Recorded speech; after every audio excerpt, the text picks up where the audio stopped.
இயேசுவின் நாமத்திலே உங்களை வாழ்த்தி 11வது பாடத்திற்கு வரவேற்கிறேன்.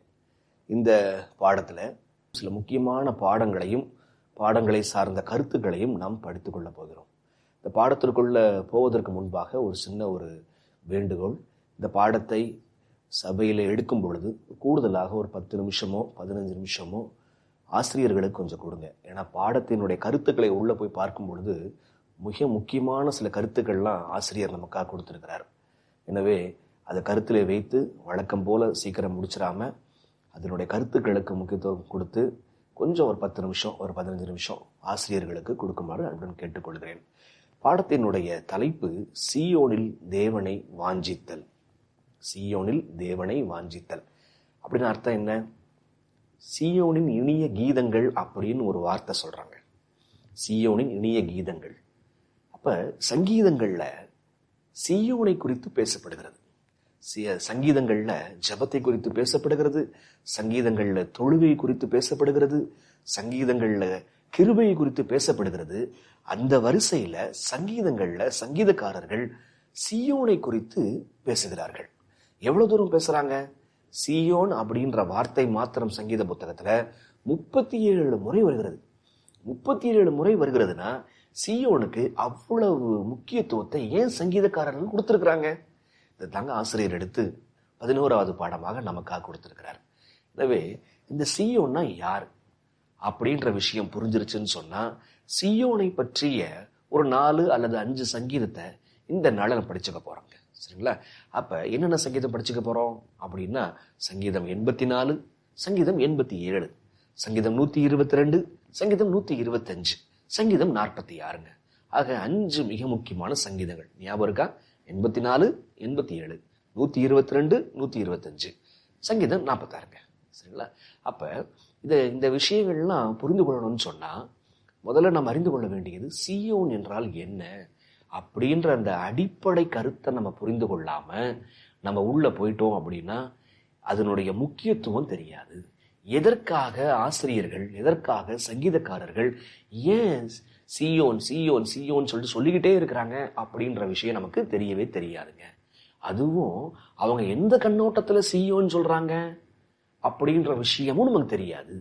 எனவே முதல்ல சீயோன்னா என்னன்னு கொஞ்சம் பார்த்துக்கலாம். அதற்கப்புறம் நமக்கு விஷயங்கள் பூதாகரமாக ஆவியானவர் நம்ம மாற்றி நம்ம கொடுப்பாருங்க. சரிங்களா? சரிங்க, வாங்க சீயோன் என்றால் என்ன ஒரு 3 வசனம் வாசிச்சு 3 கருத்துக்களை சொல்ல விரும்புறாங்க. 1 ராஜாக்களுக்கு வாங்க. சீயோன்னா என்ன? 1 ராஜாக்கள் 8ஆம் அதிகாரம் வசனம் 1 ராஜாக்கள் 8:1. அப்பொழுது கர்த்தருடைய உடன்படிக்கையை பெட்டியை சீயோன் என்னும் தாவீதின் நகரத்தில் கொண்டு வரும்படி சாலமோன் இஸ்ரவேலின் மூப்பரையும் கோத்திர பிரபுக்களாகிய இஸ்ரவேல் புத்திரரில் உள்ள பிதாக்களின் தலைவர் அனைவரையும் எருசலேமின் ராஜாவாகிய சாலமோன் தன்னிடத்திலே கூடி வர செய்தான். சீயோன் என்பது யாருடைய நகரம் என்று சொல்லி பைபிள் சொல்லுது. பைபிள் சொல்லுச்சு சீயோன் என்னும் யாருடைய நகரமா? தாவீதின் நகரம். City of David. Zion was a city of David. அப்ப தாவீதினுடைய நகரம் எது? சீயோன். சரிங்க, தாவீது நகரம் சீயோன் அப்படின்னு சொல்லி புரிஞ்சுக்கிட்டோம். நம்ம இப்ப சீயோனுக்கு இன்னொரு பேர் வருதுங்க. வாங்க, இன்னொரு பேர். ஏசாயா 52ஆம் அதிகாரத்துக்கு வாங்க.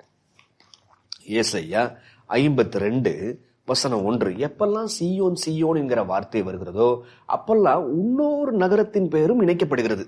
அந்த நகரத்தினுடைய பெயர் என்ன? ஏசாயா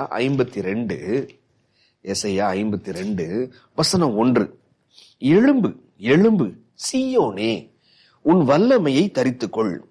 பாருங்க, பரிசுத்த நகரமாகிய எருசலேமே, உன் அலங்கார வஸ்திரத்தை உடுத்திக்கொள்.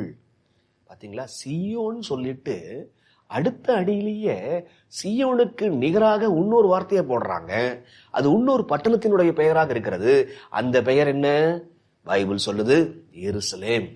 முதல்ல சீயோன் யாருடைய நகரம் என்று படிச்சுக்கிட்டோம்? தாவீதினுடைய நகரம். அடுத்தது சீயோனுக்கு இன்னொரு நிகரான என்ன பேர் வருது? எருசலேம். அப்ப எருசலேம் எருசலேம் சொன்னாலும் சீயோன் சீயோன் என்று சொன்னாலும் 2 ஒண்ணு தான். சரிங்களா? சரி, இப்ப அந்த காலத்துலங்க சீயோன் இருந்துச்சு. அந்த சீயோனுக்கு எருசலேம் கூட பேர் வைப்பாங்க. எருசலேம் சொன்னா சாலேம், சேலம் அப்படின்னு சொல்றோம்ல. அப்ப சேலம் அப்படின்னா மலைன்னு அர்த்தங்க. மலை சார்ந்த அரணிப்பான ஒரு ஊரு தான் எருசலேம். அந்த ஊர் பக்கத்துல சீயோன்னு சொல்லி இருக்குது. ஆக சீயோனையும் எருசலேம் சொல்லிட்டு அழைப்பாங்க. அந்த சீயோன் என்கிற நகரத்துல அது எருசலேம்னு சொல்லி பேரு சொல்றோம் பாத்தீங்களா, அது ரொம்ப ரொம்ப ஸ்பெஷல். எந்த வகையில ஸ்பெஷல் அப்படின்றதாக நம்ம படித்துக் கொள்ள போறோம். சரி, இப்ப அன்னைக்கு இஸ்ரவேல்ல சீயோன் அப்படின்ற ஒரு ஊரு, எருசலேம் அப்படின்ற ஒரு ஊரு இருந்துச்சுங்க. இப்ப பைபிள்ல போய் பார்க்கும் பொழுது இப்ப சீயோன் எதுக்கு ஒப்பிடப்படுது அப்படின்ற விஷயத்தையும் புரிஞ்சுக்கணுங்க. சரிங்களா? அப்ப சீயோன் அது தாவீதினுடைய ஊரு. சீயோன் அதற்கு இன்னொரு பெயர் எருசலேம் பட்டணம் அப்படின்னு நம்ம படிச்சுக்கிட்டோமே. இப்ப அந்த சீயோன்ல தாங்க தேவனுடைய ஆலயம் இருந்துச்சு. புரியுதா? அந்த சீயோன்ல தாங்க தேவனுடைய ராஜ்யம், அந்த ராஜ்யத்தை குறிக்கக்கூடியதாக இருந்துச்சுங்க. ஆக சீயோன் அங்க தேவனுடைய ஆலயம் இருந்துச்சு. அதான் உடன்படிக்கை பெட்டி கொண்டு வாங்கன்னு சொன்னாங்கல்ல. அப்ப என்ன அர்த்தம்? ஆலயம் அங்க இருக்குன்னு அர்த்தம். சரி, அடுத்தது அங்க ராஜரீகம், இஸ்ரவேல் ராஜ்யத்தினுடைய தலைநகரம் அங்கதாங்க என்ன செய்யுது வருது. இப்ப அதையும் கடந்து சீயோன் எதை குறிக்கிறது? ஓகே, 2 ராஜாக்கள் 19:21 சீயோன் அப்படின்ற வார்த்தை வருது. சீயோனுக்கு நிகராக இன்னொரு பட்டணத்தின் வார்த்தை வருது. இங்கேயும் பாருங்க, அவனை குறித்து கர்த்தர் சொல்லுகிற வசனமாவது, சீயோன் குமாரத்தியாகிய கன்னியாஸ்திரீ உன்னை இகழ்ந்து உன்னை பரிகாசம் பண்ணுகிறாள். யாரு? சீயோன் குமாரத்தி. இப்ப அடுத்தது பாருங்க, எருசலேம் குமாரத்தி உன் பின்னாலே தலையை துலுக்குகிறாள். கவனிச்சிங்களா? சீயோன் அப்படின்ற அந்த பதம் வருது. அதற்கு ஈடாக இன்னொரு வார்த்தையும் வருது. என்ன குமாரத்தி? எருசலேம் குமாரத்தி. அப்ப ஒரு ஹோம்ஒர்க்குங்க, ஒரு வீட்டு பாடம். புதிய ஏற்பாட்டுல சீயோன் குமாரத்திய மன்னிக்கவும், சீயோன் அப்படின்ற வார்த்தை வருகின்ற இடத்திலேயே எருசலேம் அப்படின்ற வார்த்தை வருதா அப்படின்னு சொல்லிட்டு கண்டுபிடிச்சு சொல்றீங்களா? நீங்க புதிய ஏற்பாட்டுல இருந்து ஒண்ணு சொல்லுங்க, பழைய ஏற்பாட்டுல இருந்து சொல்லுங்க. எங்கெல்லாம் சீயோன் வார்த்தை வருதோ அங்கெல்லாம் எருசலேம் என்ற வார்த்தை வருங்க. எங்க வருது? இங்க ஒண்ணு, அங்க ஒண்ணு. பழைய ஏற்பாட்டுல ஒண்ணு, புதிய ஏற்பாட்டுல ஒண்ணு. சரி, அப்ப சீயோனா என்னன்னு புரிஞ்சுக்கிட்டோம். சீயோன் அப்படின்றது தேவனுடைய ஆலயம் இருக்கிற இடம். சீயோன் என்பது தேவனுடைய ராஜ்யம் நடத்தப்படுகின்ற இடம். இப்ப சீயோன்னா என்ன பார்க்கலாம். ஏசாயா 2ஆம் அதிகாரத்துக்கு வாங்க. ரொம்ப முக்கியமான வசனங்க இது. ரொம்ப மிக முக்கியமான அதிகாரமும் கூட. ஏசாயா 2ஆம் அதிகாரம். சரிங்களா? ஏசாயா 2ஆம் அதிகாரம். சரி, ஏசாயா 2 வசனம் பாருங்க. 2, கடைசி நாட்களில் கர்த்தருடைய ஆலயமாகிய பர்வதம். என்னவா? கர்த்தருடைய ஆலயமாகிய பர்வதம். கர்த்தருடைய ஆலயம் எங்க இருக்குது? எங்க உடன்படிக்கை பெட்டி கொண்டு வந்தாங்க? சீயோன்ல. அந்த ஊரை சுத்தி என்ன மலை இருந்துச்சு? எருசலேம் மலை. இப்ப அதுதான் கர்த்தருடைய ஆலயமாகிய பர்வதம் மலைகளுக்கு மேலாக உயர்த்தப்படும். எல்லா ஜாதிகளும் அதற்கு ஓடி வருவார்கள். இங்க சீயோனை குறித்து சொல்லும் போது கர்த்தருடைய ஆலயமாகிய பர்வதம் சீயோனை தாங்க சொல்றாங்க. அப்ப கர்த்தருடைய ஆலயமாகிய பர்வதம் உயர்த்தப்படும், மலைகளுக்கு மேலாக உயர்த்தப்படும். அப்படி உயர்த்தப்படும் பொழுது எல்லா ஜாதியாரும், அப்படின்னா எல்லா தேசத்தாரும் அதற்கு ஓடி வருவார்கள். அப்ப இது எதிர்காலத்துல நடக்க போற ஒரு தீர்க்கதரிசன சம்பவத்தை இது குறிக்கிறது. சரி, இப்ப பாருங்க வசனம் 3. யார் இந்த சீயோன்? திரளான ஜனங்கள் புறப்பட்டு வந்து, நாம் கர்த்தருடைய பர்வதத்திற்கும் யாக்கோபின் தேவனுடைய ஆலயத்திற்கு போவோம் வாருங்கள், அவர் தமது வழியை நமக்கு போதிப்பார், நாம் அவர் பாதையில் நடப்போம் என்பார்கள். ஏனெனில் சீயோனில் இருந்து, வாசியம் வந்துருச்சா? சீயோனில் இருந்து வேதமும் எருசலேமில் இருந்து கர்த்தருடைய வசனமும் வெளிப்படும். அப்ப கர்த்தருடைய ஆலயமாகிய பர்வதம் இதைதாங்க குறிக்குது, சீயோனை தாங்க குறிக்குது. யாரெல்லாம் ஓடி வராங்க? ஜாதிகள், தேசத்தாரெல்லாம் புறப்பட்டு வராங்க. ஏன் புறப்பட்டு வராங்க? ஏன் யாக்கோபின் தேவனை சந்திக்கலாம் வாங்க அப்படின்னு புறப்பட்டு வராங்க அப்படின்னா, அங்க சீயோன்ல என்னமோ இருக்குதான். என்ன சொல்லுச்சு பைபிள்? சீயோனில் இருந்து வேதமும் எருசலேமில் இருந்து கர்த்தரின் வசனமும் வெளிப்படும். அப்ப உங்களுக்கு புரியுதா? உங்களுக்கு அப்ப அங்கதான் வசனம் இருக்குது, அங்கதான் கட்டளை இருக்குது. எனவே மக்கள் எல்லாம் புறப்பட்டு சீயோனுக்கு வராங்களாம். இப்ப எதிர்காலத்துல சரிங்களா, பைபிள் சொல்லுது கடைசி நாட்கள்ல சீயோன் பர்வதம் உயர்த்தப்படும், ஜாதிகள் எல்லாரும் உள்ள வந்து சேர்றாங்க. அப்ப அங்க கட்டளை இருக்கிற இடமாக அது இருக்கிறது. அப்படின்னா இந்த சீயோன் எதை குறிக்கிறது? சீயோன் வேற எது இல்லைங்க, சபையை குறிக்கிறது. அப்ப பழைய ஏற்பாட்டுல சீயோன் தேவனுடைய ஆலயம் இருக்கிற இடம். பழைய ஏற்பாட்டுல சீயோன் அங்க இஸ்ரவேல் ராஜ்யத்தினுடைய தலைநகரமாக இருக்கிறது. சரி, அடுத்தது அது ராஜ்யத்தை குறிக்குதுங்க, தேவனுடைய ராஜ்யத்தை குறிக்கிறது. அடுத்தது புதிய ஏற்பாட்டுல சீயோன் சபையை குறிக்கிறது. அப்ப பழைய ஏற்பாட்டுல ராஜ்யத்தை குறித்த சொன்ன வசனங்கள் எல்லாம் நல்லா கவனிச்சு பாருங்க. அதெல்லாம் இந்த காலத்துல, புதிய ஏற்பாட்டு காலத்துல, கடைசி நாட்கள்ல சபைக்கு பொருந்தும், நம்முடைய சபைக்கு பொருந்தும். இப்ப யோசிப்போம், பாடத்தினுடைய தலைப்பு என்ன, பாடத்தினுடைய கருத்து என்ன, எந்த சங்கீதத்தை குறித்து படிக்கிறோம்? சீயோனை குறித்த சங்கீதங்களை படித்துக் கொள்ள போகிறோம். இப்ப சீயோனை குறித்து அன்னைக்கு தாவீதுக்கு ரொம்ப முக்கியமா பட்டுச்சு. என்ன அர்த்தம்? அவரு சபையை பற்றி ரொம்ப முக்கியமா எழுதி வச்சிருக்கிறார். அவரு தேவனுடைய ராஜ்யத்தை குறித்து முக்கியமா எழுதி வச்சிருக்கிறார். சரிங்களா? ஏன்னா தேவன் அங்க இருந்துதான் அரசாளுகிறார். அப்ப அன்னைக்கு இருந்த சீயோன் இன்னைக்கு இருந்த சபைக்கு சமானம். அப்ப நாம் சபையை குறித்து இந்த சங்கீதங்கள்ல படித்துக் கொள்ள போகிறோம். எப்படி? சீயோனை குறித்து படிக்க படிக்க படிக்க சபையினுடைய பொறுப்புகளும் சபையை குறித்த தீர்க்கசனம் தெரிய வரும். உங்களுக்கு விஷயம் புரியுதா? இப்ப உங்களுக்கு ஏன் முக்கியமான பாடம்னு சொல்லிட்டு. சோ அப்ப சங்கீதத்துல சீயோனை குறித்து படிக்க போகிறோம். சங்கீதம் 84, சங்கீதம் 87, 122, 125, சங்கீதம் 46. இப்ப படிச்சுக்கலாங்க. ஜெபத்தோட படிக்கலாமா? அன்புள்ள தகப்பனே, இந்த அருமையான பாடத்திற்காக நன்றிப்பா. இந்த முக்கியத்துவத்தை புரிந்து கொள்ள முதல்ல எங்க கண்களை திறந்து கொடுங்க. அவசர அவசரமா அந்த பாடத்தை படிக்காதபடி ஆண்டவரே நாங்கள் உங்களுடைய பாதத்திலே அமர்ந்து உமக்கு நேரத்தை கொடுத்து நீர் எங்களுக்கு கற்றுத்தருகின்ற பாடத்தை முழுமையாய் உள்வாங்க எங்களை கற்றுத்தாரும். ஆண்டவரே, புரிந்த மக்களாகிய நாங்கள் என்ன செய்யணும் என்பதை போதித்தரணும். எல்லாவற்றுக்கும் மேலாக எங்களுடைய குறைகளை உணர்த்தும். ஆண்டவரே, குறைகளை நீக்கி உங்களுடைய பரிசுத்தம் விளங்க உதவி செய்திடலாம். இயேசுவின் வழியாய் ஜெபிக்கிறோம் பிதாவே, ஆமென். சீயோனை குறித்த சங்கீதங்கள். சீயோனில் தேவனை வாஞ்சித்தல், அதுதான் 11வது பாடங்க. முதல்ல நம்ம சங்கீதம் 84 படிக்க போறோங்க. ஒவ்வொரு சங்கீதத்திலையும் அந்த சங்கீதம் முதல்ல சீயோனை குறித்து பேசப்படுகிறதா என்பதை கவனிங்க.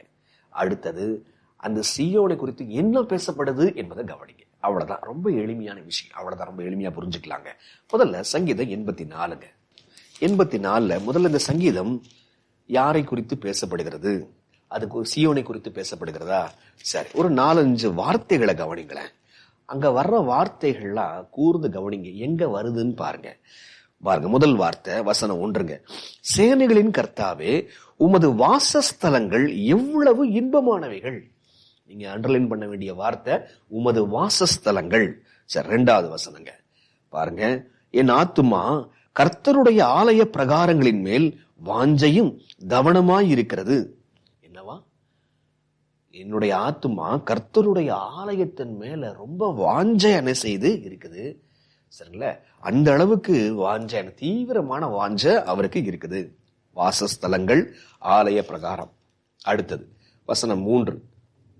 என் ராஜாவும் என் தேவனுமாகிய சேனைகளின் கர்த்தாவே, உமது பீடங்கள் அண்டையிலே. அண்டர்லைன் பண்ணிக்கோங்க, பீடங்கள் அண்டையிலே. வாசஸ்தலம் அப்படின்னு படிச்சோம், அதுக்கப்புறம் கர்த்தருடைய ஆலய பிரகாரம் அப்படின்னு படிச்சோம், அதுக்கப்புறம் அண்டர்லைன் பண்ண வேண்டிய வார்த்தை பீடங்கள் அப்படின்னு சொல்லிட்டு படிச்சிருக்கிறோம். வசனம் 4. உம்முடைய வீட்டில் வாசமா இருக்கிறவர்கள் பாக்கியவான்கள். வீடு அப்படின்ற விஷயத்தை கவனிங்க. இப்ப வசனம் 10. 1000 நாளை பார்க்கிலும் உமது பிரகாரங்களில் செல்லும் ஒரே நாள் நல்லது.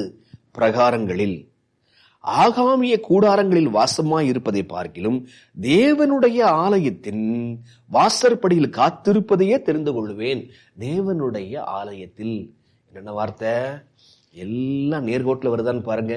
வசனம் 1 வாசஸ்தலம், வசனம் 2 ஆலய பிரகாரம், வசனம் 3 பீடம், அதுக்கப்புறம் வசனம் 4 உம்முடைய வீடு, அதுக்கப்புறம் வசனம் 10 பிரகாரம், வசனம் 10லயே வர்ற வார்த்தை ஆலய வாசற்படி.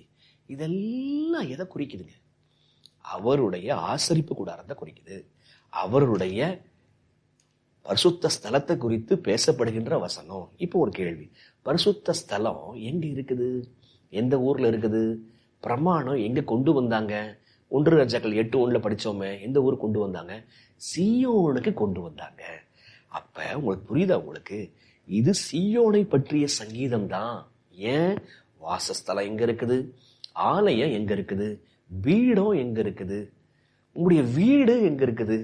சரிங்களா? இதெல்லாம் பாத்தீங்கன்னு சொன்னா அவருடைய சீயோன்ல தான் இருக்கக்கூடிய காரியம். இப்ப அதனாலதான் பாருங்க, வசனம் 7 ரொம்ப தெளிவா வருது பாருங்க. அவர்கள் பலத்தின் மேல் பலனடைந்து சீயோனிலே தேவ சந்நிதியில் வந்து காணப்படுவார்கள்.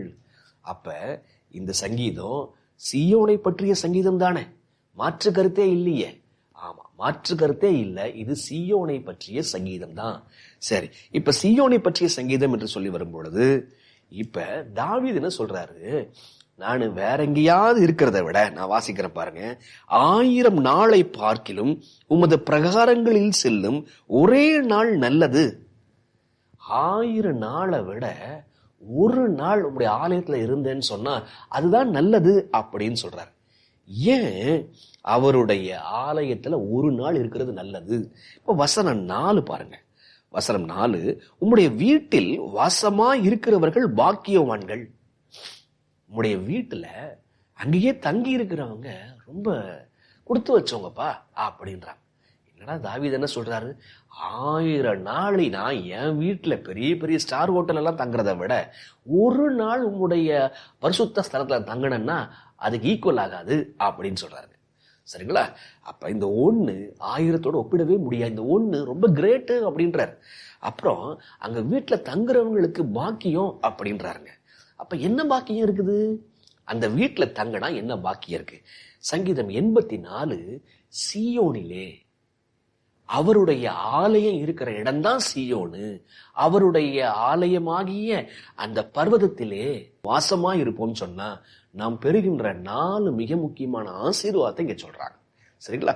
4 மிக முக்கியமான ஆசீர்வாதத்துக்குள்ள போலாமா? சரி, முதல்ல ஆசீர்வாதம் பாருங்க, வசனம் 3ங்க. நல்லா கவனிங்க. வசனம் 3 ரொம்ப அழகான ஒரு பார்வைங்க.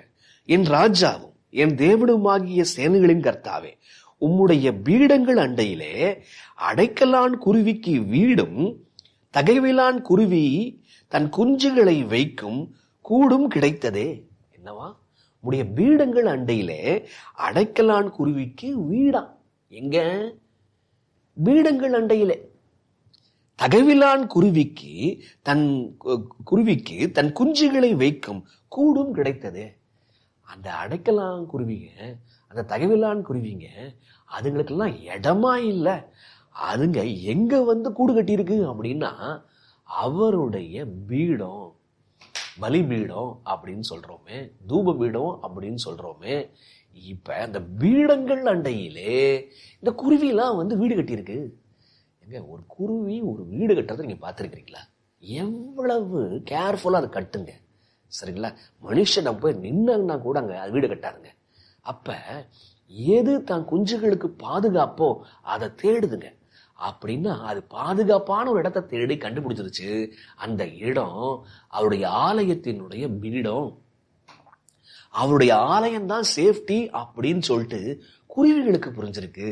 அப்ப அவருடைய வீட்டுல வாசமா இருக்கிறவர்கள் பாக்கியவான்கள், கொடுத்து வைத்தவர்கள்.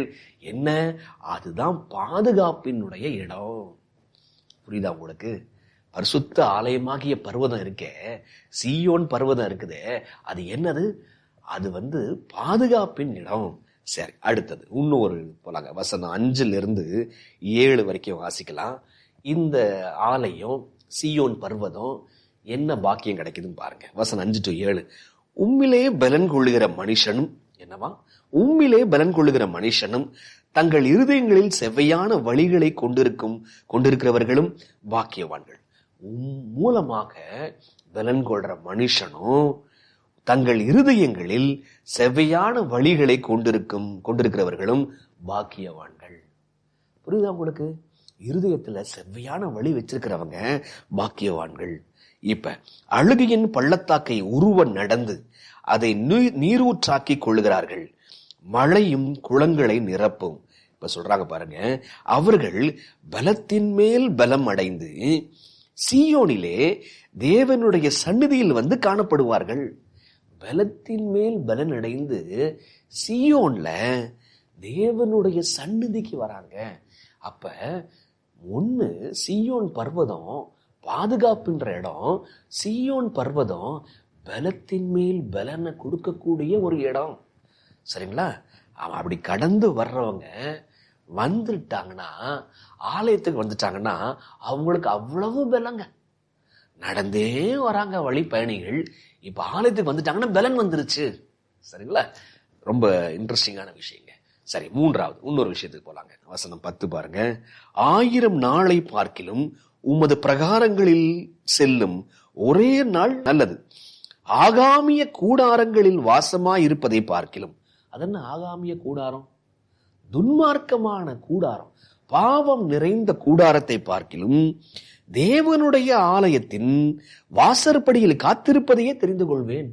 இப்ப 2 கூடாரம் இருக்குதுங்க. ஒண்ணு ஆசரிப்பு கூடாரம், தேவனுடைய ஆலயங்க. இன்னொன்னு என்ன கூடாரம்ன்றாங்க? ஆகாமிய கூடாரம், டென்ட் ஆஃப் விக்கெட்னஸ். அப்ப துன்மார்க்கம் வழிஞ்சு ஓடக்கூடிய டென்ட்டை விட இந்த டென்ட் ரொம்ப நல்லது. இந்த கூடாரத்தை விட இந்த கூடாரம் சிறந்தது. அப்ப இது ஆகாமிய கூடாரம்னா இது என்ன கூடாரம்? இதுக்கு பேர்லயே இருக்குதே, இதுக்கு பேரு பரிசுத்த ஸ்தலம். அப்ப சங்கீதம் 84 என்ன சொல்லுதுன்னு சொன்னா, சீயோன் பர்வதத்துல வாசமா இருக்கிறவங்க பாக்கியவான்கள். என்ன பாக்கியம்? மூன்றாவது பாக்கியம் என்ன பாக்கியம்னு சொன்னா, அது பரிசுத்தப்படுத்துகின்ற ஸ்தலம். அப்ப ஒன்று என்ன பார்த்தோம்? அது பாதுகாக்கின்ற இடம். ரெண்டாவது என்ன பார்த்தோம்? அது வல்லமையின் மேல் வல்லமை கொடுக்கிற இடம். மூன்றாவது என்ன சொல்லுச்சு வசனம்? அது பரிசுத்தப்படுத்துகிற இடம். அது ஆகாமிய கூடாரம் அல்ல. சரிங்களா? 4வது வசனம் 11 பாருங்க. தேவனாகிய கர்த்தர் சூரியனும் கேடகமுமானவர். கர்த்தர் கிருபையும் மகிமையும் அருளுவார். உத்தமமாய் நடக்கிறவர்களுக்கு நன்மையை வழங்காதிரார். அப்ப கர்த்தர் கிருபையும் மகிமையும் அருளுவார். கிருபையும் மகிமையும் எங்க இருந்து கொடுக்கிறாரு? அவர் எங்க வாசமாய் இருக்கிறாரு? சீயோன் பர்வதத்துல அவர் வாசமாய் இருக்கிறாரு. அங்க போனோம்னா நம்ம கிருபையும் மகிமையும் கிடைக்கும். சரிங்களா? அப்ப சீயோன் பர்வதத்துல என்னெல்லாம் கிடைக்குது சொல்லுங்க பார்க்கலாம். 1 பாதுகாப்பு, 2 என்ன கொடுக்கிறாரு ஆண்டவர்? பலம் கொடுக்கிறாரு. 3வது பரிசுத்தம் கொடுக்கிறாரு. 4வது மகிமையும் கிருபையும் கொடுக்கிறாரு. அப்ப அதனாலதான் சொல்றாங்க, 1000 நாளை பார்க்கிலும் உம்முடைய கூடாரங்கள்ல வரக்கூடிய ஒரு நாள் சிறந்தது. அங்க வாசமா இருக்கிறவங்க பாக்கியவான்கள், வந்துட்டு போறவங்க பாக்கியவான்கள் அப்படின்னு சொல்றாருங்க. அப்ப இந்த 4 விஷயம் கிடைக்கணும்னா நம்ம எங்க போகணுங்க? சீயோன் பர்வதத்திற்கு செல்ல வேண்டும். சரிங்களா? சரி, இப்ப அடுத்தது சங்கீதம் 87ங்க. சங்கீதம் 87க்கு வந்துருங்க. 84 முடிச்சிட்டோம், 87க்கு வரலாம். சங்கீதம் 87ல மொத்தம் 7 வசனம் தான் இருக்குதுங்க. இப்ப நம்ம வழக்கம் போல நம்ம பார்க்கக்கூடிய முதல் கேள்வி, இது சீயோனின் குறித்த சங்கீதமா? இப்ப 7 வசனங்கள்ல வசனம் 2 வாசிக்கலாம். கர்த்தர் யாக்கோபின் வாசஸ்தலங்கள் எல்லாவற்றை பார்க்கிலும் சீயோனில் வாசல்களில் பிரியமாயிருக்கிறார். சீயோன்ற வார்த்தை வந்துருச்சா? எதன் மேல தேவன் பிரியமா இருக்கிறாரா? சீயோனில் வாசல்களில் அவர் பிரியமாயிருக்கிறார். இப்ப யாக்கோபுடைய எல்லா வாசஸ்தலத்தை விட அவர் சீயோன்ல வாசமா இருக்குது, அவர் ரொம்ப பிரியமா இருக்குது. இப்ப வசனம் 3, தேவனுடைய நகரமே, தேவனுடைய சிட்டி ஆஃப் காட், தேவனுடைய நகரமே, உன்னை குறித்து மகிமையான விசேஷங்கள் வசனிக்கப்படும். இப்ப தேவனுடைய நகரம்னா என்ன? ஏற்கனவே பார்த்துட்டோமே, சீயோன் தானே. இப்ப வசனம் 2 இருக்கட்டும், வசனம் 3 இருக்கட்டும், எதை குறித்து பேச வரார் சங்கீதக்காரன் அப்படின்னா, தேவனுடைய நகரமாகிய சீயோனை குறித்து தான் பேச வராங்க. எத்தனை வசனம்? 7 வசனம். இப்ப சீயோனை குறித்து மகிமையான விசேஷங்கள் வசனிக்கப்படுமா? என்ன மகிமை அங்க இருக்குது? ஏற்கனவே ஒரு 4 விஷயம் பார்த்துட்டோம். பாதுகாப்பு, பரிசுத்தம், மகிமை, கிருபை, பலம், இதெல்லாம் கிடைக்குதுன்னு பார்த்துட்டோம். இப்ப சங்கீதம் 87க்கு வந்தோம்னா இங்க என்ன விசேஷம் இருக்குது? சீயோன் பர்வதத்துல அப்படி என்னதான் இருக்குது பார்க்கணுங்க. சரி, வசனம் 1. அப்படி என்னதான் இருக்குது சீயோன்ல? சங்கீதம் 87:1 சொல்லுது பாருங்க. 1, அவர் அஸ்திபாரம் பரிசுத்த பர்வதங்களில் இருக்கிறது. என்னவா? தேவனுடைய அஸ்திபாரம் ஒண்ணு இருக்குது. தேவனுடைய அஸ்திபாரம் எங்க இருக்குன்னா பரிசுத்த ஸ்தலத்துல இருக்கிறது. வானம் எனக்கு சிங்காசனம், பூமி எனக்கு பாதபடின்னு சொன்னவர் இந்த பூமியில அவருடைய அஸ்திபாரத்தை வச்சிருக்கிறாராம். அஸ்திபாரம் பூமியில எங்க இருக்குதான்? கர்த்தருடைய பர்வதத்துல இருக்குதான். பரிசுத்த பர்வதத்துல என்ன செய்யுதான்? அவருடைய அஸ்திபாரம் காணப்படுது. இப்ப பாருங்க வசனம் 5 பாருங்க. சீயோனை குறித்து இன்னான் இன்னான் அதிலே பிறந்தான் என்று சொல்லப்படும். உன்னதமானவர் தாமே அதை ஸ்திரப்படுத்துவார். சீயோனு எந்த வகையில விசேஷங்க?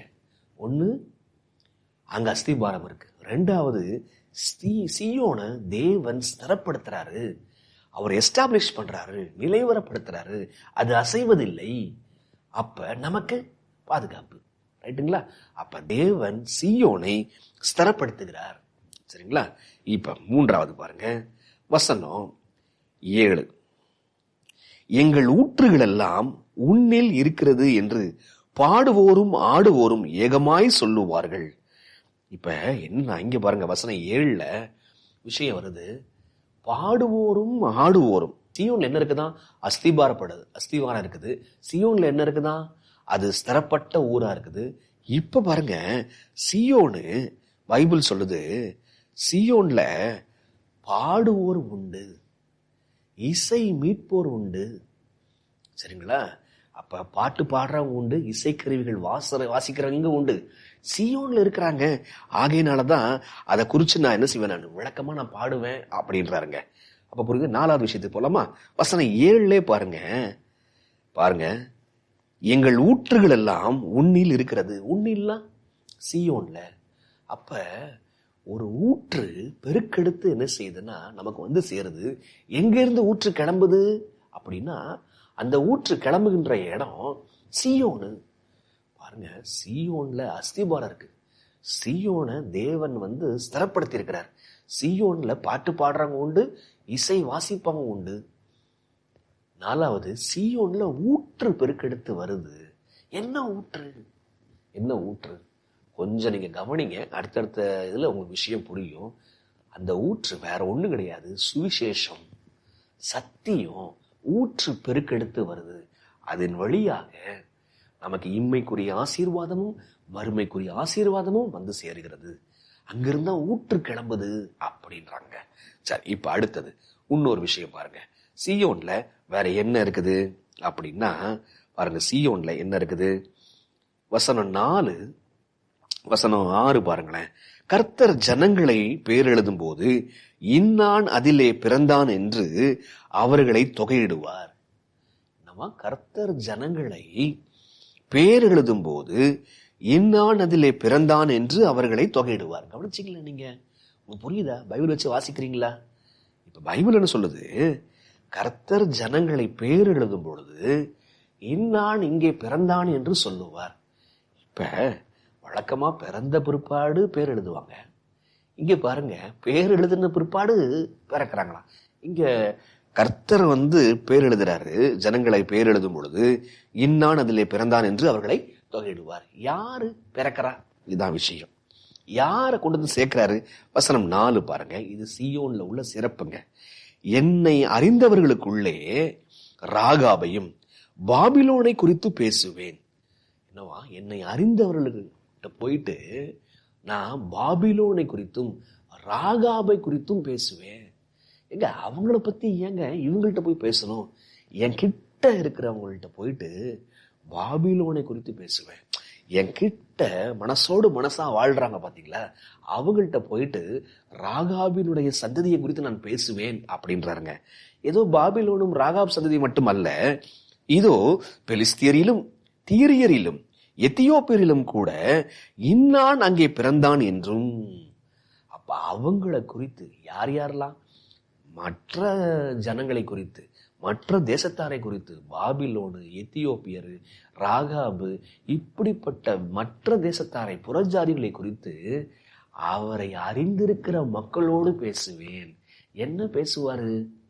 ஏதாவது பேசுவாரா? அவங்களுக்கெல்லாம் சத்தியம் தெரியலப்பா, அவங்களுக்கெல்லாம் ஆசீர்வாதம் கிடைக்கலப்பா, அவங்களுக்கு நீங்களாம் போய் சத்தியம் சொல்ல மாட்டீங்களா, உங்க ஆசீர்வாதத்தை பகிர்ந்து கொடுக்க மாட்டீங்களா அப்படின்னு இவருடைய பாரத்தை அவங்களுக்குள்ள கடத்துறாரு. அப்ப அவங்கெல்லாம் என்ன செய்யறாங்களா? வசனம் 5 பாருங்க. சீயோனை குறித்தும் இன்னான் இன்னான் அதிலே பிறந்தான் என்று சொல்லப்படும் உன்னதமானவர் தாமே அதை ஸ்திரப்படுத்துவார். அப்ப ஆண்டவர் ராகாபை குறித்து, ஆண்டவர் பாபிலோனை குறித்து, ஆண்டவர் எத்தியோப்பியரை குறித்து தம்மை அறிந்த மக்களுடனே பேசுகிறார். அவங்கெல்லாம் பிறக்கிறாங்க, இவர் புஸ்தகத்துல எழுதுறாரு. அப்ப என்ன விஷயம் நடக்குது சீயோன்ல? சீயோன்ல இருந்து அவரை அறிந்த ஜனம், அவர் மனச புரிஞ்ச ஜனம் பாபிலோனுக்கு போகுது, எத்தியோப்பியாவுக்கு போகுது, ராகாப போய் பார்க்குது, மற்ற புறஜாதியை போய் பார்க்குது, அவங்களுக்கு சத்தியங்களை சொல்லி பிறக்க வைக்குது, அவங்களை சீயோனின் வாசிகளாக மாற்றுது. அவங்க சீயோன் ரெஜிஸ்டர்ல நீங்கெல்லாம் பாபிலோன் இல்லையா, நீங்கெல்லாம் ராகாப் இல்லையா, நீங்கெல்லாம் எத்தியோப்பியர் இல்லையா, நீங்கெல்லாம் அவங்க இல்ல இவங்க இல்ல, நீங்கெல்லாம் சீயோனின் குடிமக்கள், அப்ப சீயோனுக்குரிய ஆசீர்வாதம் உங்களுடையது அப்படின்னு எழுதப்படும். அப்ப சீயோன்ல இருந்து ஊற்று போய் அவங்களெல்லாம் வாழ வச்சு அவங்கள சீயோனினுடைய ராஜ்யத்துல சேர்க்குது. இப்படி தேவனுடைய ராஜ்யம் விரிவாக்கப்படுகின்றது. இவ்வளோ விஷயங்களை சொல்றாரு, புரியுதா? சங்கீதம் 87 சீயோனை பற்றிய சங்கீதம்.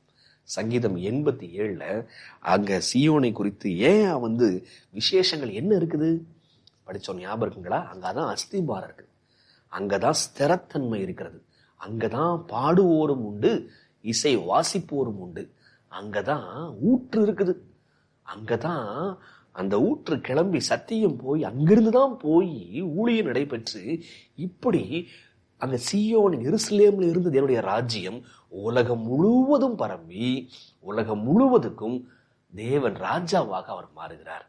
உங்களுக்கு புரியுதா? சங்கீதம் 84 வாசிச்சோங்க, இப்ப சங்கீதம் 87 வாசிச்சோங்க. இப்ப அடுத்தது சங்கீதம் 122 வருவோமா? சங்கீதம் 122 122 வரலாம். சங்கீதம் 122 அது எத்தனை வசனம் இருக்குன்னு பார்த்துடலாமா? சங்கீதம் 122 உங்க பைபிள பாருங்க. சங்கீதம் 122 எத்தனை வசனம் இருக்குது? 9 வசனங்கள் தான் இருக்கிறது. வழக்கம் போல நம்ம கேட்க வேண்டிய கேள்வி, இது சீயோனை பற்றிய சங்கீதமா, சீயோனை குறித்து பாடப்பட்ட பாடலா? வாங்க, பாடப்பட்ட பாடல் அப்படின்னு சொன்னா சில வசனத்தை பாருங்க. 1, 2, 3 பாருங்க. கர்த்தருடைய ஆலயத்திற்கு போவோம் வாருங்கள். கர்த்தருடைய ஆலயம் எங்க இருக்குது? சரிங்களா? ஆலயம்னு சொல்லும் போதெல்லாம் சபை கிடையாதுங்க. ஆலயம் அப்படின்னா பரிசுத்த ஸ்தலம், ஞாபகம் வச்சுக்கணும். கர்த்தருடைய ஆலயத்திற்கு போவோம் வாருங்கள் என்று எனக்கு அவர்கள் சொன்ன உடனே மகிழ்ச்சியா இருந்தேன். கர்த்தருடைய ஆலயம்ன்ற வார்த்தையை அண்டர்லைன் பண்ணுங்க. வசனம் 2, எருசலேமே உன் வாசல்களில் எங்கள் கால்கள் நிற்கலாயிற்று. எருசலேம் அப்படின்ற வார்த்தையை கவனிங்க. இப்ப அடுத்தது பாருங்க.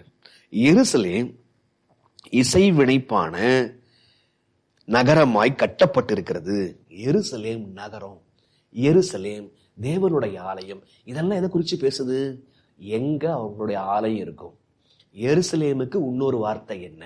எதை நகரம் என்று சொல்லப்படுகிறது? சீயோன் தானுங்களே. அப்ப சங்கீதம் 122 சீயோனை பற்றிய சங்கீதம். அதுல சந்தேகதா வரணுமா நமக்கு? இல்ல, சங்கீதம் சீயோனை குறித்து தான் அந்த சங்கீதம் பேசப்படுகிறது. இப்ப இங்க சொல்றாரு, எங்க போறோம் அப்படின்னு கேள்விப்பட்டோன்னு நாங்க மகிழ்ச்சியா இருந்தோம்னு சொல்றாரு. உம்முடைய கர்த்தருடைய ஆலயத்திற்கு போவோம் வாருங்கள் என்று அந்த சத்தத்தை கேட்ட உடனே எங்களுக்குள்ள மகிழ்ச்சியா இருந்துச்சு. லீவ் விட்டாச்சு அப்படின்னு சொன்ன உடனே பிள்ளைகளுக்கெல்லாம் சந்தோஷம். பாட்டி வீட்டுக்கு போலாம், தாத்தா வீட்டுக்கு போலாம், மாமா வீட்டுக்கு போலாம்னா சந்தோஷம். ஆனா தேவனுடைய பிள்ளைகளுக்கு கர்த்தருடைய ஆலயத்துக்கு போவோம், ஆசரிப்பு கூடாரத்துக்கு போவோம் அப்படின்னு சொன்னோன்னே அவங்களுக்கு சந்தோஷமா. இப்ப கேள்வி இங்கதாங்க ஆரம்பிக்குது. கர்த்தருடைய ஆலயத்துல அப்படி என்ன இருக்குது? சொன்ன உடனே பூரிப்பாகிறாரு சங்கீதக்காரன். சங்கீதம் 84 4 விஷயம் பார்த்தோம். சங்கீதம் 87 என்ன பார்த்தோம்? நம்ம அங்கதான் அஸ்திபாரம் இருக்குன்னு பார்த்தோம், அங்கதான் பாட்டு பாடுறவங்க இருக்கிறாங்கன்னு பார்த்தோம், அங்கதான் ஊற்று இருக்குன்னு பார்த்தோம், அங்கிருந்து தான் தேவனுடைய ராஜ்யம் விரிவாக்கப்படுது. இன்னொரு 4 விஷயத்த அங்க பார்த்துட்டோங்க. இப்ப இங்க என்ன இருக்குது அங்க சந்தோஷப்படுறதுக்கு? போவோம் வாருங்கள் சொன்ன உடனே சந்தோஷமாமே என்ன இருக்குது? வசனம் 4, அங்கே இஸ்ரவேலுக்கு சாட்சியாக கர்த்தருடைய ஜனங்களாகிய கோத்திரங்கள் கர்த்தரின் நாமத்தை ஸ்தோத்தரிப்பதற்கு போகும். என்னவா? கர்த்தருக்கு, இஸ்ரவேலுக்கு சாட்சியாக கர்த்தருடைய ஜனங்களாகிய கோத்திரங்கள் கர்த்தரின் நாமத்தை ஸ்தோத்தரிப்பதற்கு போகும். சரிங்களா? அப்ப என்ன எங்க போறாங்களாம்? இஸ்ரவேலுக்கு சாட்சியா புறப்பட்டு போறாங்களாம். இந்த சாட்சினா என்ன அர்த்தம்? என்ன அர்த்தங்க? சாட்சியின் கூடாரம், சாட்சியின் சந்நிதி, சாட்சி திரைச்சீலை, இப்படிலாம் சொல்றோமே, என்னதுங்க? வேற ஒண்ணும் இல்ல, பிரமாணத்தை குறிக்கிற விஷயங்க. அவ்வளவுதான் விஷயம்.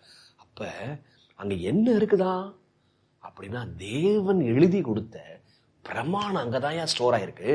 உலகத்திலேயே தேவனே எழுதி கொடுத்த ஒரு விஷயம், பொக்கிஷம் அங்கதான் இருக்குது. எங்க இருந்தோ கல்லு விழுந்துச்சு அப்படின்னு சொல்லிட்டு இஸ்லாமியர்கள் அதை பெரிய இடமா மெக்காவா வச்சிருக்கிறாங்க. இங்க பாருங்க, தேவன் திட்டமிட்டு எழுதி கொடுத்திருக்கிறாருங்க. அப்ப நமக்கு எவ்வளவு இருக்கணும்? அப்ப தேவனுடைய சாட்சி இருக்கிற இடம், அந்த இடத்துக்கு போவோம் வாருங்கள் என்று சொன்ன உடனே நான் எனக்கு ரொம்ப சந்தோஷமாயிருச்சு, மகிழ்ச்சி ஆயிடுச்சு. சரிங்களா? இன்னொரு விஷயம் இருக்குது பாருங்க. இங்க பாருங்க, வசனம் 5, அங்கே தாவீதின் வம்சத்தாருடைய சிங்காசனங்களாகிய நியாயாசனங்கள் வைக்கப்பட்டிருக்கு. என்னவா? அங்கதான் சாட்சி இருக்குது, சாட்சி பெட்டி, சாட்சி பிரமாணம் அங்கதான் இருக்குது. இப்ப இன்னொன்னு சொல்லுது பாருங்க, தாவீதின் வம்சத்தாருடைய சிங்காசனங்களாகிய நியாயாசனங்கள் வைக்கப்பட்டிருக்கிறது. இப்ப அங்க நியாய தீர்ப்பு அங்க நடக்கும், ஜட்ஜ்மெண்ட் அங்க நடக்கும். உங்களுக்கு ஒரு ஹோம்ஒர்க் நீங்க எனக்கு சொல்லுங்க. இங்க எங்கேயாவது ஆசரிப்பு கூடார வாசல்ல வச்சு ஆண்டவர் ஏதாவது நியாய தீர்ப்பு செஞ்சிருக்கிறாரா? அந்த வசனம் எங்க இருக்கு சொல்லுங்க பார்க்கலாம். நீங்க எல்லாம் கூடார வாசலுக்கு வாங்க. கூடார வாசல்ல வச்சு இந்த மோசேயை குறித்து மோசேயினுடைய அக்கா தப்பா பேசிடுவாங்க. ஆரோன் கூட போயிருவாப்புல. அப்ப மோசேயினுடைய அக்காக்கு அங்க ஒரு தீர்ப்பு நடக்கும், கூடார வாசல்ல வச்சுதான் நடக்கும். அந்த வசனம் எங்க இருக்குன்னு போடுங்க. அப்ப அங்கதான் நியாய தீர்ப்பு, நீதியான தீர்ப்பு வழங்கப்படுற இடம். அதுதான் அங்க சிங்காசனங்கள் இருக்குது, ராஜா ஆட்சி செய்யறாரு. எனவே அந்த இடத்திற்கு போவோம் வாருங்கள் என்று சொன்ன உடனே நான் மகிழ்ச்சியாக இருந்தேன். புரியுதா உங்களுக்கு? சரி, அப்ப அந்த வசனம் எங்க இருக்குதுன்றதை நீங்க கோட் பண்ணுங்க. சங்கீதம் 122 சீயோனை குறித்து பேசுகிறது. சீயோனுக்கு போவோம் வாருங்கள் என்று சொன்ன உடனே சந்தோஷம் வந்துருச்சு. என்ன சந்தோஷம்? அங்கதான் தேவன் எழுதி கொடுத்த பிரமாணம் இருக்கிறது, அங்கதான் நியாய தீர்ப்புகள் அங்கதான் நடக்கிறது. எனவே ரொம்ப ரொம்ப சந்தோஷம். சரிங்களா? சரி, இப்ப நம்ம என்ன செய்யலாம் அப்படின்னா, ரொம்ப அழகான வசனங்க. வசனம் 6, எருசலேமின் சமாதானத்துக்காக வேண்டிக் கொள்ளுங்கள், உன்னை நேசிக்கிறவர்கள் சுகித்திருப்பார்களாக. அப்படின்னா வளம் பெறுவார்களாக. அப்ப நம்ம என்ன செய்யணுமா? இந்த சீயோன் நகரத்துக்காக, சீயோன் நகரம் நீங்க வேண்டிக் கொள்ளுங்கள். இதுதாங்க யூடியூப்ல எல்லாம் அப்படியே பரவலா வருது. இதாங்க மற்ற சபையார் எல்லாம் சொல்லக்கூடிய விஷயம். தப்பாவும் புரிஞ்சுக்கிறாங்க. எருசலேமுக்காக வேண்டிக் கொள்ளுங்கள், அப்பொழுது நீங்கள் சுகித்திருப்பீர்கள், வளம் பெறுவீர்கள். எருசலேம் எருசலேம், எந்த எருசலேமை சொல்றாங்க? அவங்க சொல்றது இன்னைக்கு இருக்கக்கூடிய காசா, இஸ்ரேல், அந்த இஸ்ரேவேலை சொல்றாங்க. இது என்ன பத்தி பேசுது? இந்த வசனம் சீயோன் பர்வதம், பிரமாணம் இருந்த இடம், ஊற்று இருந்த இடம், நியாயமான தீர்ப்பு இருந்த இடம், தேவன் பிரசன்னமான இடம். இன்னைக்கு தேவன் பிரசன்னமா இருக்காரா? என்னங்க இது? அப்ப இப்ப நம்ம பாயிண்ட்டுக்கு வருவோம். எருசலேமுக்காக நீங்க வேண்டிக் கொள்ளுங்கள். எந்த எருசலேமுக்காக வேண்டிக் கொள்ளுங்கள்? எருசலேமின் சமாதானத்துக்காக வேண்டிக் கொள்ளுங்கள். இப்ப நான் ஸ்டார்டிங்ல சொன்ன விஷயத்துக்கு வாங்க. சீயோன் எதை குறிக்கிறது? சபையும் குறிக்குது. படிச்சோம்ல? அப்ப பிரமாணம் எங்க இருக்குதோ, ஆலயம் எங்க இருக்கிறதோ, எங்க தேவன் பிரசன்னமா இருக்கிறாரோ அதுதானே சீயோனு. அதுதானே சீயோனு.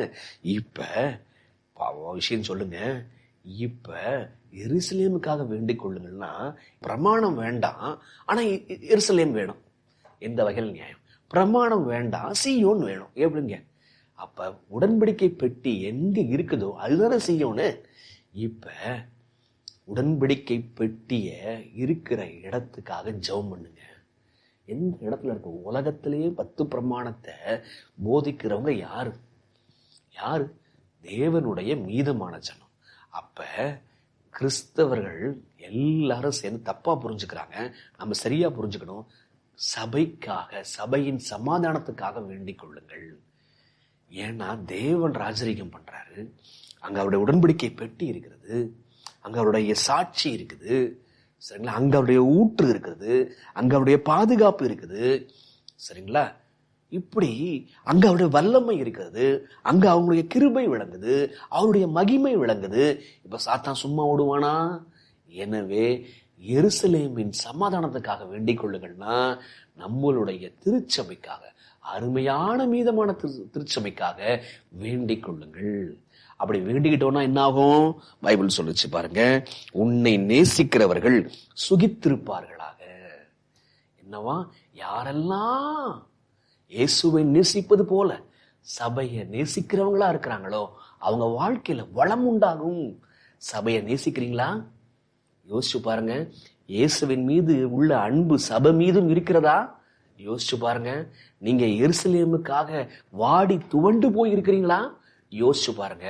நெகேமியா அந்த இடிபட்ட சுவர் ஆலயத்திற்காக எப்படி அவர் கண்ணீர் விட்டாரோ அந்த கண்ணீர் உங்களுக்கு இருக்கிறதா?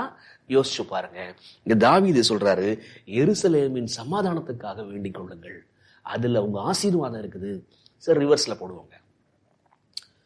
எருசலேம் சமாதானத்துக்காக வேண்டிக்கல, எனக்கு என் சபை மீது அன்பெல்லாம் ஒண்ணும் இல்லை, நான் ஏசப்பா மீது அன்பா இருக்கிறேன், இந்த சபை மீதுலாம் எனக்கு அன்பெல்லாம் ஒண்ணும் கிடையாது அப்படின்னா என்ன ஆகும்? இப்படி வசனம் இருக்குதா? தோணுச்சுங்க, எனக்கு தேடி பார்த்தேன், வசனம் கிடைச்சிச்சுங்க. எருசலேமுக்கு ஜெபம் பண்ணலாம், எருசலேமின் மீது எனக்கு ஒரு காதல் இல்லைன்னா என்ன ஆகும் பார்க்கலாம். சங்கீதம் 137 பாருங்க, வசனம் 5-6. எருசலேமே, நான் உன்னை மறந்தால் என் வலதுகை தன் தொழிலை மறப்பதாக. எருசலேமே, நான் உன்னை மறந்து போயிட்டேன்னு சொன்னா என்னுடைய வலதுகை அதனுடைய வேலைய மறந்து போகட்டும். அப்படின்னா இந்த வலதுகை செயலிழந்து போகட்டும் அப்படின்றாருங்க. எனக்கு பக்கவாதம் வரட்டும் அப்படின்றாருங்க. எருசலேம் மறக்கிறவனுக்கு என்ன நடக்குமா? எருசலேமின் மீது அன்பு வைக்காதவனுக்கு என்ன நடக்குமா? எருசலேமின் மீது தாக்குகிறவனுக்கு என்ன நடக்குமா? கை விளங்காம போயிரும். வசனம் 6, நான் உன்னை நினையாமலும் எருசலேம் என் முக்கியமான மகிழ்ச்சியிலும். கவனிங்க எப்படி சொல்றாரு பாருங்க. நான் உன்னை நினையாமலும் எருசலேம் என் முக்கியமான மகிழ்ச்சியிலும் அதிகமான எண்ணாமல் போனால். எருசலேம் என் முக்கியமான மகிழ்ச்சியில் இல்லாம அதிகமான எண்ணாமல் போனால் என் நாவு என் மேல் வாயோடு ஒட்டிக்கொள்வதாக. அப்ப என்னன்னா கை விளங்காம போயிடும், என் நாக்கு ஓட்டிக்கிட்டு வாய் வராம போயிடும் இப்படின்றாங்க. கவனிச்சிங்களா? எருசலேம் நான் நினைக்கல, எருசலேமின் மீது நான் பாரமா இல்லை, எருசலேம் என்னுடைய முக்கியமான மகிழ்ச்சியா இல்லை அப்படின்னா என்னங்க? என் கை வராது, என் கால் வராது, நான் முடமா போயிருவேன், நான் பேச முடியாத ஊமையாயிருவேன் அப்படின்றாங்க. ஆனா எருசலேமை நான் நினைத்தால், எருசலேமை நான் அதிகமாக நினைத்தால், எருசலேமில் நான் முக்கியமாக நான் விரும்பினால் நீ நல்லா இருப்ப. ஏன்னா சகல ஜனங்களுக்கும் ஊற்று எங்கேருந்து கிளம்புதுங்க? இங்கிருந்து தான் கிளம்புது. பிரமாணம் எங்கதான் இருக்குது? இங்கதான் இருக்குது. தேவன் எங்க வாசம் பண்றாரு? இங்கதான் வாசம் பண்றாரு. அப்ப இந்த எருசலேமை குறித்து சங்கீதம் 84 படிச்சோம், 87 படிச்சோம், 122 வந்துட்டோங்க. இந்த எருசலேம் இன்னைக்கு இருக்கிற சபைக்கு சரி, சபைக்காக நீங்க ஜெபிக்கிறீர்களா? சபை மீது வாஞ்சையா இருக்கிறீர்களா? இப்ப ஒரு உதாரணங்க. சபை மீது சவுல் சபையை காப்பாத்தணும்னு நினைச்சான். உண்மையிலேயே சவுல் சபையை காப்பாத்தினானா? இல்லைங்க, துன்புறுத்தனா. அப்ப சபைன்னு சொல்லும் பொழுது நம்ம எதை சொல்றோம் அப்படின்னு சொன்னா, நம்ம சொல்லுகின்ற விஷயம் சத்தியத்தின் அடிப்படை. முத்துவதை நேசிக்கின்றோமா? நம்ம ஸ்தல சபை, லோக்கல் சபையை நம்ம நேசிக்கிறோமா? முத்தூது சொல்லுகின்ற ஊழியம், முத்தூது ஒரு ஊழியம் செய்யணும்னு சொல்லுது, அந்த ஊழிய பணியிலே நாம் இருக்கிறோமா? ஆத்துமாக்களை கொண்டு நம்மளுடைய சபைகள்ல சேர்க்கிறோமா? என் வாழ்க்கை இந்த முத்துதுக்கு இல்ல. ஆனா சபையை பாதுகாக்கிறேன்னு சொன்னா நான் சவுலா பவுலா? யோசிங்க. நிறைய பேர் நம்ம சபையை பாதுகாக்கிறோம்னு சொல்லிட்டு அழிச்சிட்டு இருக்கிறோம். நிறைய பேர் ஏசப்பா மீது அன்பு இருக்குது, ஆனா சபை மீதெல்லாம் அன்பு இல்லை அப்படின்னு நினைக்கிறவங்க. ஏசப்பா மீது அன்பு இருக்குமானால் சபை மீது அன்பு இருக்கும். சரிங்களா? சபை மீது அங்க அன்பு இருக்கும். அப்ப சங்கீதம் 122 சொல்லுது, உன்னை நேசிக்கிறவர்கள் சுகித்திருப்பார்களாக அப்படின்னு சொல்லுதுங்க. உன் அலங்கத்திற்குள்ளே சமாதானமும் உன் அரண்மனைக்குள்ளே சுகமும் இருப்பதாக. அப்ப புரியுதா ஏன் கர்த்தருடைய ஆலயத்துக்கு போவோம் வாருங்கள் சொல்ல சந்தோஷம்? அதுக்காக ஜெபம் பண்ணினாலே நீ நல்லா இருப்பப்பா. அப்ப நான் 2 வசனம் கொடுத்துட்டேன். நீங்க இன்னொரு வசனம் போடுங்க. ஆலயத்தை கட்டாம போயிட்டோம்னா எனக்கு என்ன தீமையெல்லாம் நடக்கும்னு சொல்லிட்டு ஆகாய் சொல்றாரு. கொஞ்சம் எனக்கு எழுதுங்க பார்க்கலாம். புரியுதா உங்களுக்கு? எழுதுங்க. ஆலயத்தை கட்டணும், அவங்க கட்டாம போயிட்டாங்க. என்ன நடந்துச்சு? அவங்க வாழ்க்கையில் ஏற்பட்ட விஷயம் என்னங்க? நமக்கு எருசலேமை குறித்து ஜெபம் இருக்கணும், எருசலேமை குறித்து ஒரு மகிழ்ச்சி இருக்கணும். ஏன்னா எருசலேம்னா என்ன? சரிங்களா? அப்ப நான் இந்த எருசலேம் எல்லோருக்கும் தாயுமானவள்ல, நம்மளை உருவாக்குறது எது? இந்த தாய் தான் நம்மளை பெற்றெடுத்திருக்குது.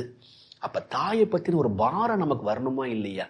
இயேசு கிறிஸ்துவ போய் கேட்கறாங்கல்ல, யார் உங்க தாய் வந்திருக்கிறாங்க, உங்க சகோதரன் வந்திருக்கிறாங்க. அப்ப என்ன கேட்டார்? யார் என் தாய்? அவருடைய கற்பனையை கைகொள்ளுகிறவங்க தான் தாயினர்.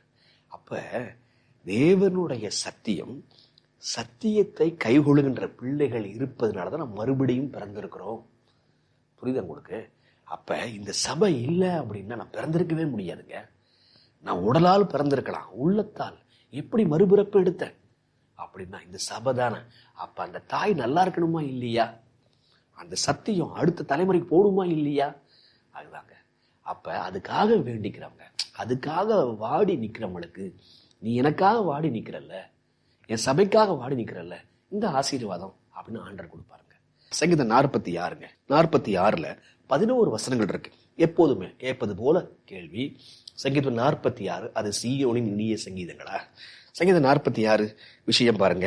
வசனம் 4 பாருங்க. வசனம் 4, ஒரு நதி உண்டு, அது நீர்க்கால்கள் தேவனுடைய நகரத்தையும் உன்னதமானவர் வாசம் பண்ணும் பரிசுத்த ஸ்தலத்தையும் சந்தோஷப்படுத்தும். இங்க பாருங்க, வார்த்தை என்ன வருது? தேவனுடைய நகரம், உன்னதமானவர் வாசம் பண்ணும் பரிசுத்த ஸ்தலம். இதெல்லாம் தேவனுடைய நகரம் எது? உன்னதமானவர் வாசம் செய்யும் பரிசுத்த நகரம் எது? பரலோகம் இல்லைங்க. அவர் இங்க வாசம் பண்ணணும்னு சொல்லிட்டு விரும்புகிறார். புரியுதா உங்களுக்கு? அவருடைய பிரசன்னம் இங்க இருக்கிறது. சரி, இப்ப இதெல்லாம் எதை குறிக்குது? சீயோனை தான் குறிக்குது. அப்ப சீயோனை பற்றி பேசுகின்றது தான் இது விஷயங்க. சீயோன்ல ஒரு நதி இருக்குதான். ஏற்கனவே ஊற்றுன்னு படிச்சோம்ல, இங்க நதி அப்படின்னு சொல்லிட்டு படிக்கிறோங்க. சரிங்க. இந்த சங்கீதம் எதை குறித்து பேசுகிறது அப்படின்னு சொல்லிட்டு கொஞ்சம் பாருங்க. வசனம் 1 பாருங்க. ரொம்ப முக்கியமான விஷயத்தை இந்த சங்கீதம் பேச வருது. சங்கீதம் என்ன சொல்லுது? வசனம் 1, தேவன் நமக்கு அடைக்கலமும் பெலனும் ஆபத்து காலத்தில் அனுகூலமான துணையுமானவர். தேவன் நமக்கு அடைக்கலமா இருப்பாரு, அதுவும் ஆபத்து காலத்துல நமக்கு அனுகூலமான துணையுமானவர். வசனம் 11 பாருங்க. சேனைகளின் கர்த்தர் நம்மோடு இருக்கிறார், யாக்கோபின் தேவன் நமக்கு உயர்ந்த அடைக்கலமானவர். முதல் வசனமும் கடைசி வசனமும் தேவன் தான் நமக்கு அடைக்கலம்னு சொல்லுது. தேவன் எப்ப அடைக்கலமா? ஆபத்து காலத்துல நமக்கு அடைக்கலமா இருப்பாராம். ஏன் அடைக்கலத்தை பத்தி பேச வருது இந்த விஷயங்கள்லாம்? சரிங்களா? வசனம் 7 பாருங்க. சேனைகளின் கர்த்தர் நம்மோடு இருக்கிறார், யாக்கோபின் தேவன் நமக்கு உயர்ந்த அடைக்கலமானவர். அடைக்கலமானவர் அடைக்கலமானவர் அடைக்கலமானவர்னு சொல்லிட்டு 3 வசனம் பேசுது. அப்ப ஆபத்து காலத்துல நமக்கு அனுகூலமான துணையுமா இருப்பார், அடைக்கலமா இருப்பாருன்னு சொல்லுதுங்க. என்ன ஆபத்து வருது? ஏதோ ஒரு ஆபத்து வருது. அந்த ஆபத்திலிருந்து தேவன் நம்ம எங்க வச்சு பாதுகாக்க போறார்? என்ன ஆபத்து வருது? எங்க இருந்து ஆபத்து வருது? இதை கொஞ்சம் படிச்சுக்கணுமா இல்லையா? சரி, வசனம் பாருங்க. வசனம் 2ங்க. வசனம் 2, ஆகையால் பூமி நிலை மாறினாலும் மலைகள் நடு சமுத்திரத்தில் சாய்ந்து போனாலும் அதன் ஜலங்கள் கொந்தளித்து பொங்கி அதன் பெருக்கினால் பர்வதங்கள் அதிர்ந்தாலும் நாம் பயப்படுவோம். ஒரு வார்த்தை சொல்றாரு, அடையாளமாய் பேசப்படுகின்ற வார்த்தைகள், ஓமைகளாய் சங்கீதங்கள் பேசப்படுதுங்க. ஜலம் கொந்தளித்து பொங்கி அதன் பெருக்கினால் பர்வதங்கள் அதிர்ந்தாலும் நாங்கள் பயப்படும். ஜலம் கொந்தளித்து பொங்கி அதன் பெருக்கினால் பர்வதமே அதிர்ந்தாலும். ஜலம் கொந்தளிச்சு வர்றதுன்னா என்ன அர்த்தம்? பைபிள்ல தண்ணீர் என்பது எதை குறிக்கிறது? ஜனங்களும் ஜாதிகளும் பாஷைக்காரும் ஜன கூட்டமா படிச்சிருக்கிறோமா இல்லையா? வசனத்தை போடுங்க, கமெண்ட்ஸ்ல வசனத்தை போடுங்க. இந்த ஜலம் என்றால் என்ன போடுங்க. இப்ப ஜனங்கள் எல்லாம் கொந்தளிச்சு வராங்க. தேவனுடைய ராஜ்யத்திற்கு விரோதமாக, அவருடைய சபைக்கு விரோதமாக ஜனங்கள் எல்லாம் கொந்தளிச்சு என்ன பண்றாங்கன்னு சொன்னா வர்றாங்க. இப்ப கவனிக்க வேண்டிய விஷயம் வசனம் 6 பாருங்க. ஜனங்கள் ஜலம் கொந்தளித்துன்னு இல்லையா? இப்ப வசனம் 6ல இதே கொந்தளித்துன்னு வருது. இப்ப யார் கொந்தளிக்கலாங்கன்னு பாருங்க. அங்க ஜலம் கொந்தளித்தது. வசனம் 6ல யார் கொந்தளிக்கிறாங்க? வசனம் 6 சொல்லுது, ஜாதிகள் கொந்தளித்து ராஜ்யங்கள் தத்தளித்தது. அதுவும் இங்கிலீஷ்ல பாத்தீங்கன்னா புறஜாதிகள் கோபித்து. இப்ப ஜலம் என்பது எதாவது குறிக்குது? எதை குறிக்குது அப்படின்னா உலகத்தின் மக்களை குறிக்கிறது, அந்நிய தேசங்களை குறிக்குது. புறஜாதி தேசங்களை என்ன செய்யுதுன்னா குறிக்குதுங்க. சரிங்களா? அப்ப அவங்க எல்லாம் கோபிக்கிறாங்களாம். இப்ப ஜாதிகள் கோபித்தார்கள், ஜனங்கள் விருதா காரியங்களை சிந்தித்தார்கள். எங்க படிச்சிருக்கிறோம் ஞாபகம் இருக்கா உங்களுக்கு? அவர் அபிஷேகம் பண்ணுவதற்கு விரோதமாக ராஜாக்கள் எல்லாம் ஒன்று கொண்டார்கள். தங்களை கட்டி இருக்கின்ற கயிறுகளை அறுத்து போடுவோம் என்றார்கள். என்னது அது? அந்த வசனம் எங்க இருக்குது? சங்கீதம் 2ங்க. அப்ப ஜனங்கள் எல்லாம் கோபிக்கிற நாட்கள் வருது, ராஜாக்கள் எல்லாம் ஒன்று திரண்டு வர்ற விஷயம் வருது. அப்ப புறஜாதி தேசங்கள் எல்லாம் ஒன்று திரண்டு தேவனுக்கு விரோதமாக வருகிற காலம் சமீபத்தில் இருக்கிறது. அதத்தான் இங்க சொல்றாரு, ஜலம் கொந்தளித்து பொங்கி அதன் பெருக்கினால் பர்வதங்கள் அதிர்ந்தாலும். அப்ப ஜலம் பொங்கி வந்து அழிக்க வர்ற மாதிரி இங்க ஜனங்கள் புறஜாதிகள் பொங்கி வராங்க அப்படின்னு சொல்லிட்டு சொல்றாங்க. அப்ப இப்படிலாம் வரும்போது தேவன் என்ன செய்வாரு? தேவன் என்ன செய்யறாரு அப்படின்னு பாத்தீங்கன்னு சொன்னா, இப்பதாங்க இவங்கெல்லாம் இப்படி செய்யும் பொழுது தேவனுடைய ஜனங்களுக்கு அடைக்கலம் ஒரு இடம் இருக்குது. தேவன் தான் அந்த அடைக்கலம். இப்ப அந்த அடைக்கலம் தேவன் சொன்னா, தேவன்ல எங்க அப்படின்னா வசனம் 5 பாருங்க. ஒரு நதி உண்டு பாருங்க. முதல்ல ஜலம் கொந்தளிக்குது, ஜலம் சமுத்திர ஜலம் அழிக்க வருதுங்க. நம்மளை காப்பாத்துகின்ற ஒரு நீர் உண்டு, ஒரு நதி உண்டு. அது இன்னொரு தண்ணீர், இது இன்னொரு தண்ணீர், ஒரு நதி உண்டு. அது நீர்க்கால்களில் தேவனுடைய நகரத்தையும் உன்னதமானவர் வாசம் பண்ணுகின்ற பரிசுத்த ஸ்தலத்தையும் சந்தோஷிப்பிக்கும். தேவன் அது நடுவிலே இருக்கிறார், அது அசையாது. அதிகாலையில் தேவன் அதற்கு சகாயம் பண்ணுவார். என்னதான் பண்ணாலும் சரி, அந்த நகரத்தை ஆண்டவர் அசைப்பதில்லை. அந்த நகரத்துல தேவன் இருக்கின்றார், அந்த நகரத்துல ஒரு நதி உண்டு. இப்ப இதே விஷயத்த தேவனுடைய நகரத்துல ஒரு நதி இருக்குது, அது போகும் இடம் எங்கும் செழிப்பாகுமா. அந்த பாட்டு பாடுறீங்களா? அது எங்க இருக்குதுங்க? அந்த அடிப்படை வசனம் எங்கிருந்து வருதுங்க? எசேக்கியேல்ல இருக்குது. கண்டுபிடிச்சு போடுங்க பார்க்கலாம். ஒரு நதி உண்டு, அது சிங்காசனம் புறப்பட்டு வருது. அது எங்கெல்லாம் போகுதோ அங்கெல்லாம் என்ன செய்யுதுன்னா நல்லா வளமா இருக்குது. மீன்கள் எல்லாம் துள்ளுது, எல்லா ஜீவராசி நல்லா இருக்குது. இப்ப என்னது அது? என்னது அது? சபை சொல்லுகின்ற சத்தியத்தை சொல்லுது. இப்ப அந்த எசேக்கியேல் 47 குறிச்சு ஒரு வீட்டு பாடம், போஸ்ட் நடவடிக்கைகள் சொல்லிட்டு தீர்க்கதரிசன புக் இருக்கு இல்லையா? அந்த புக்ல எலன் ஒயிட் அம்மையார் வந்து இந்த எசேக்கியேல் 47 அது சபை செய்கின்ற வேலைன்னு சொல்லுவாங்க. அது எங்க இருக்குன்னு கமெண்ட்ஸ்ல போடுங்க. நிறைய வீட்டு பாடம் கொடுக்குறாங்க, அதான் முக்கியமான பாடங்க. அப்ப இப்படி இவங்கெல்லாம் கொந்தளிச்சு வரும்போது நமக்கு அடைக்கலம் ஒன்று இருக்குது. சீயோன் தான் நமக்கு அடைக்கலம், சபை தான் நமக்கு அடைக்கலம், சபையில உள்ள சத்தியம் தான் அடைக்கலம், சபையில உள்ள ஆசரிப்பு கூடார சத்தியம் தான் நமக்கு அடைக்கலம் அப்படின்னு சொல்லி படிக்கிறோங்க. இப்ப தேவன் என்ன செய்ய போறாரு பாருங்க. சேனைகளின் தேவன் நம்மோடு இருக்கிறார். வசனம் 8, பூமியிலே பால் கடிப்புகளை நடப்பிக்கிற கர்த்தருடைய செயல்களை வந்து பாருங்கள், செய்கைகளை வந்து பாருங்கள். நீ அழிக்க வரியா? கர்த்தர் பால் கடிப்பு உண்டாக்க போறார், வந்து பாருங்கள். அவர் பூமியின் கடைமுனை மட்டும் யுத்தங்களை ஓய பண்ணுகிறவர், வில்லை ஒடித்து ஈட்டியை முறிக்கிறவர், ரதங்களை நெருப்பினால் சுட்டரிக்கிறார். ஆண்டவர் யுத்தமே இல்லாம கொண்டு போறார். நீங்கள் அமர்ந்திருந்து நானே தேவன் என்று அறிந்து கொள்ளுங்கள். ஜாதிகளுக்குள்ளே உயர்ந்திருப்பேன், பூமியிலே உயர்ந்திருப்பேன். எல்லா ஜாதிகளுக்கு மேல தேவன் தான், யெகோவா தேவன் தான் உன்னதமானவர் என்று சொல்லி போற்றப்படுகின்ற நாட்கள் வருகிறது. அப்ப இதெல்லாம் எப்ப பண்றாரு?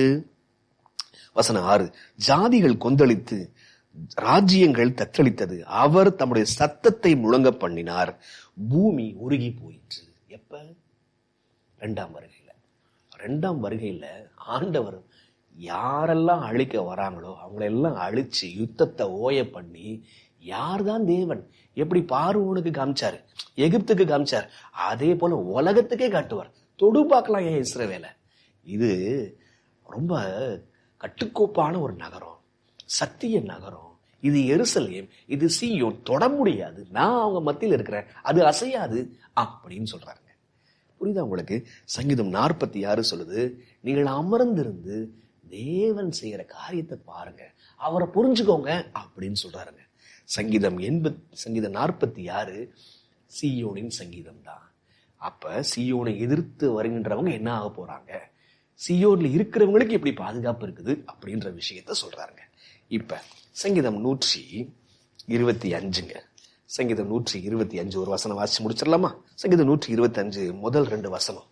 சீயோன் அன்னைக்கு இருந்த பழைய ஏற்பாட்டுல நகரத்தையும் குறிக்குது, ஆலயத்தையும் குறிக்குது, தேவனுடைய ராஜ்யத்தையும் குறிக்குது. இன்னைக்கு நம்முடைய சபையை குறிக்குதுன்னு படிச்சோம்ல.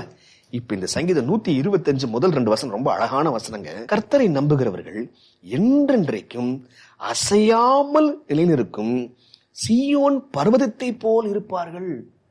இப்ப சீயோன் பர்வதம் நீங்க மாற முடியும். எப்படி?